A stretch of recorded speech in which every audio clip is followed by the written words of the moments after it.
Hello final year. Next है, देखो आपके एक्सरसाइज के क्वेश्चन है। एक्सरसाइज के क्वेश्चन कैसे हैं, देखो वो देखो।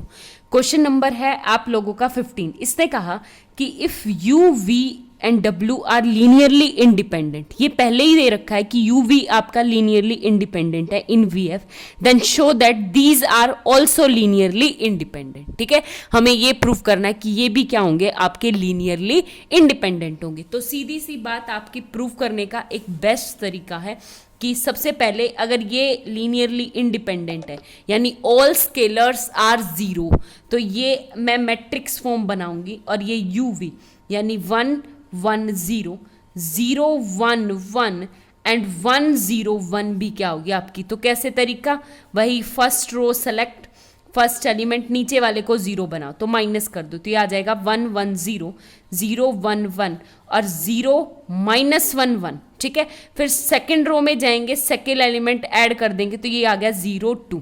ठीक है, तो ये क्या आ गया 1 दिस, ये क्या आ गया मेरे पास, कोई भी रो नॉन जीरो नहीं है, तो इसका मतलब ये क्या आ गया आपके पास एल आई। बिल्कुल सेम तरीका आप सेकंड इसमें है, सेकंड पार्ट में कि 1 1 0 एंड 0 1 -1 और ये क्या आ जाएगा u यानी 1 -2 एंड 1। ठीक है, तो करने का तरीका क्या है आपके पास, बिल्कुल सेम वही। फर्स्ट एल रो को नीचे वाले को जीरो बनाना है तो मैं माइनस कर दूंगी, तो ये जीरो और ये क्या आ जाएगा आपके पास -3। ठीक है, सेकेंड रो में जाओ, इसको सेलेक्ट करो, 3 से मल्टीप्लाई करके क्या कर देंगे हम, ऐड कर देंगे। क्या करेंगे हम, 3 से मल्टीप्लाई करके ऐड करेंगे। ठीक है, तो ये वाली टर्म 0 और 3 ऐड करेंगे तो -1 -3, तो ये क्या आ जाएगा मेरे पास -2। ठीक है, तो तीनों रोज में यानी कोई भी रो आपकी नॉन जीरो नहीं है, तो ये भी क्या आ गया आपके पास एल आई। ठीक है, ये हमें प्रूव करना था, बस हो गया प्रूव। बस सेम है मेरे पास, इससे नेक्स्ट एग्जाम्पल क्वेश्चन है आपका। इसने कहा under the condition on scalars, हमें ये कंडीशन बतानी है कि ये दोनों वेक्टर्स क्या हैं आपके, एल डी है। और एल डी का मतलब क्या होता है कि एक रो आपकी जीरो होगी, और एक रो जीरो का मतलब हमारे पास रैंक जो है वो एन से कम आएगा। ठीक है, देखने सोचने का तरीका कि रैंक हमारा क्या आएगा, कम, और रैंक कम आएगा तो इसका मतलब डिटर्मिनेंट क्या होगा, जीरो। यानी मैं मैट्रिक्स बनाऊं तो इसको लेके मैंने ये वी वेक्टर, ये यू वेक्टर और ये वी वेक्टर, तो you vector 1 + a and 1 - a, ये क्या आ जाएगा 1 - a एंड 1 + a। इसका मतलब क्या आ गया, एल डी का मतलब कोई एक रो जरूर आपकी जीरो है। ठीक है, तो एल डी हो तब, और एल आई हो तो डिटर्मिनेंट क्या आ जाएगा आपके पास, नॉट इक्वल टू जीरो। तो मैं क्या करूंगी यहां से, डिटर्मिनेंट आपका एल डी है तो डिटर्मिनेंट आपका क्या है, जीरो के इक्वल है, यानी determinant of A equal to zero. ठीक है, तो यहां से क्या आ गया 1 + a का होल स्क्वायर -1 - a का whole square equal to zero. तो मैं इसको खोलूंगी तो 1 + a² + 2a, यहां से क्या आ गया -1a -a² प्लस का 2a इक्वल टू जीरो। ये दोनों टर्म आपस में कट जाएंगी, ये क्या आ जाएगा 4a इक्वल टू जीरो, और a को क्या होना पड़ेगा जीरो। यानी कौन सी कंडीशन है जहां पे ये वेक्टर आपके पास क्या होगा, एल डी, जब a क्या होगा आपके पास जीरो के इक्वल। ठीक है, आगे बात समझ में, यही मेरे पास क्वेश्चन नंबर है। देखो क्या है, इसने कहा 17 show that the set 1 iota is L D in contact of vector space. यानी अगर मेरे पास है फील्ड, देखो फील्ड अगर आपकी रैशनल नंबर की है, फील्ड आपकी क्या है रैशनल नंबर की, और u है आपके पास 1 और v है आपके पास आयोटा। ठीक है, आगे बात समझ में। अब एक बात बताओ, u को मैं v के लीनियर कॉम्बिनेशन में तभी तो लिख सकती हूं जब मेरे पास, जैसे मुझे u को v के इक्वल दिखाना पड़ेगा, तो u को v के इक्वल तभी दिखाऊंगी जब मैं उसको आयोटा से मल्टीप्लाई करूंगी। ठीक है, और आयोटा से मल्टीप्लाई करना मतलब स्केलर से मल्टीप्लाई करना, और स्केलर्स कहाँ से आते हैं आपके फील्ड से, और फील्ड क्या है आपकी रैशनल्स नंबर। अब रैशनल नंबर में आयोटा तो होता ही नहीं है, अगर आयोटा नहीं होता तो एक बात बताओ, यानी आपका क्या है कि यू वी को हम ए आई वी में नहीं लिख सकते। ठीक है, आई बात समझ में, तो स्केलर मल्टीप्लिकेशन में हम नहीं लिख सकते। हो गया clear. Same as it is वहीं पे मैं बात करूं कि अगर कॉम्प्लेक्स नंबर में हो, यानी फील्ड मेरा कॉम्प्लेक्स है, अगर सी फील्ड मेरा कॉम्प्लेक्स नंबर है, तो मैं क्या करूंगी, v इक्वल टू हो जाएगा आयोटा u, क्योंकि फील्ड से मैं आयोटा उठा सकती हूँ, क्योंकि कॉम्प्लेक्स नंबर का सेट में एलिमेंट आयोटा होता है। ठीक है, तो अब क्या आ गया कि v equal to iota u, यानी एक दूसरे के लीनियर कॉम्बिनेशन में लिख दिया। ठीक है, v equal to iota u। ठीक है, तो ये यहां से क्या आ जाएगा आपके पास एल डी। सिर्फ समझने वाली बात है। इसके बाद नेक्स्ट आपके पास prove that the vector a1 a2 b1 b2 in v2f are LD। LD कब होंगे, LD वही बेसिक सा तरीका, a1 a2 ये u वेक्टर हो गया, v वेक्टर है मेरा b1 b2, यानी LD मतलब डिटर्मिनेंट क्या हो जाएगा 0। तो यहां पे लिखो if u and v are LD then determinant of this matrix A equal to 0। तो आपके पास डिटर्मिनेंट क्या आ जाएगा, a1 b2 minus b1 a2 equal to 0, और डिटर्मिनेंट 0 आते ही इसका मतलब ये क्या आगे एल डी, यानी अगर ये एल डी प्रूव करनी है तो आपके पास डिटर्मिनेंट क्या हो जाएगा 0।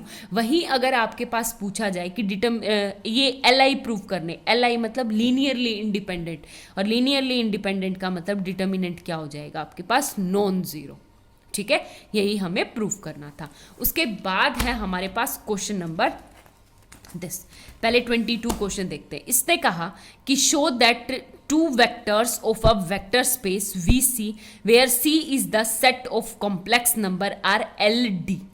ठीक है, क्या है मेरे पास LD if and only if one of them is the scalar multiple of the other, यानी एक दूसरे के क्या हो स्केलर मल्टीपल में है। बिल्कुल ये क्वेश्चन मैंने आपको शायद करवा चुकी हूं, बट एक बार फिर से देख लो। इसने कहा दो वेक्टर्स हैं u एंड v। ठीक है, इस set of complex number are LD, अगर वो LD है, LD का मतलब कहीं पे मेरे पास AU plus BV equal to 0 लिखा है, यानी या तो A नॉट इक्वल है या B नॉट इक्वल है, या A is not equal to 0 and B is not equal. तो आपके पास 3 केस हैं। आई थिंक ये क्वेश्चन मैं करवा चुकी हूँ शायद आपको पहली वीडियो में। चलो कोई नहीं, फिर एक बार एक सेकंड का काम है, जल्दी जल्दी बता दूंगी। तो देखो, अगर आपका A नॉट इक्वल टू 0 है तो A इनवर्स आपकी क्या करेगी, एग्जिस्ट करेगी। अगर A इनवर्स एग्जिस्ट करेगी तो आपका क्या हो जाएगा, U equal to minus B by A V. तो हो गया ना, लीनियर कॉम्बिनेशन में लिख दिया, इसको लिख दो CV। ठीक है, और C आपका फील्ड से है। आई बात समझ में। सेम ऐसे ही second case B equal to not equal, यानी B इनवर्स क्या करेगा, एग्जिस्ट करेगा, तो V इक्वल टू क्या आ जाएगा minus A by B into U, और ये क्या आ गया मेरे पास CU। ठीक है, तो अब की बार ये C बिलोंग्स टू फील्ड, तो लीनियर कॉम्बिनेशन में लिख दिया, यही हमें प्रूव करना था। देखो ये क्वेश्चन है आपके पास। इसने कहा बिल्कुल वैसे ही कि जैसे U मेरे पास है, ये हो गया मेरे पास, मैं U को आगे लिख दूं 1 प्लस आयोटा, ये क्या आएगा मेरे पास, ये 1 प्लस आयोटा इंटू 2 आयोटा। ठीक है, आगे बात समझ में। तो इसने कहा कि इन V2 आर LD, अगर मेरे पास ये, मैं रेशनल्स नंबर में बात करती हूं या रियल, एक सेकेंड, V2 R आएगा R, अगर मैं मतलब आपके रियल नंबर पे करती हूँ, हाँ रियल नंबर पे करूँगी तब तो ये आपके पास LI है, और अगर मैं इसको V2 पे करूँगी तो तब मेरे पास क्या है, ये LD है। ठीक है, कैसे करना है वो देखो। देखो आपको स्केलर्स निकाल के दिखाती हूँ। जैसे सबसे पहले तो मैं क्या करूँगी, R2 में अगर मुझे चेंजमेंट करना है तो इसको सेलेक्ट करके मुझे 1 प्लस आयोटा से मल्टीप्लाई करके डिवाइड करना है, तो ये आ गया 0, और ये क्या आ गया 2 आयोटा माइनस 1 प्लस आयोटा। ठीक है, 1 माइनस आयोटा। आगे बात समझ में। तो देखो, यानी इसकी 1 प्लस आयोटा से मल्टीप्लाई करके, यानी ये आ गया 2 आयोटा माइनस 1 प्लस आयोटा का होल स्क्वायर। ठीक है, और इस पे बात करूंगी तो ये 2 आयोटा माइनस 1 माइनस माइनस ये आ जाएगा प्लस का 1, और आपके पास माइनस 2 आयोटा, तो 2 आयोटा से 2 आयोटा, ये क्या आ गया मेरे पास 0। ठीक है, तो मैंने पहले बात की V2C कॉम्प्लेक्स नंबर में।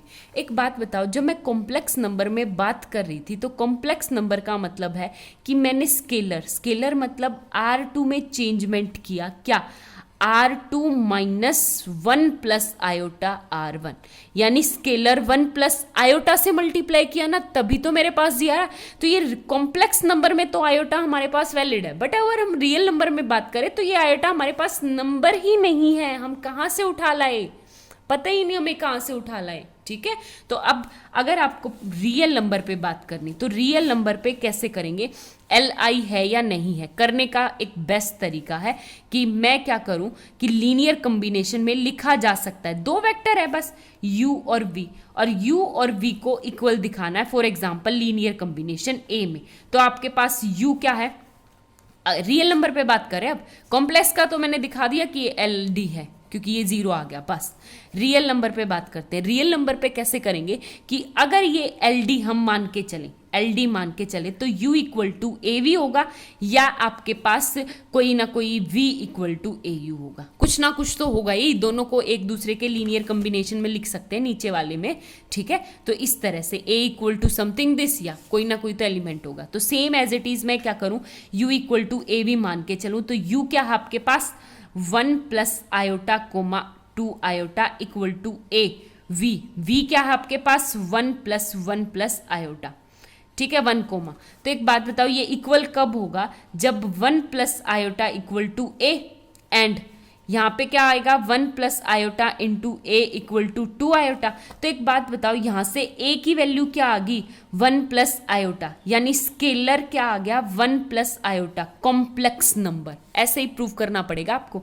और स्केलर कॉम्प्लेक्स नंबर आ गया, लेकिन स्केलर हमें कहाँ से उठाने हैं, रियल नंबर के सेट में, और रियल नंबर में आयोटा आपका होता ही नहीं है। अगर आयोटा नहीं है तो इसका मतलब ये क्या आ जाएगा आपके पास LI। ठीक है, LI हो जाएगा। क्यों, क्योंकि हमने सपोज किया था ये LD है, और LD है इसका मतलब ये, तो क्या आ जाएगा आपके पास LI। ठीक है, मैंने आप लोगों की मोस्टली 2.1 एक्सरसाइज कवर अप करवा दिया। अगर फिर भी कोई डाउट हो तो आप लोग पूछ सकते हो। Thank you.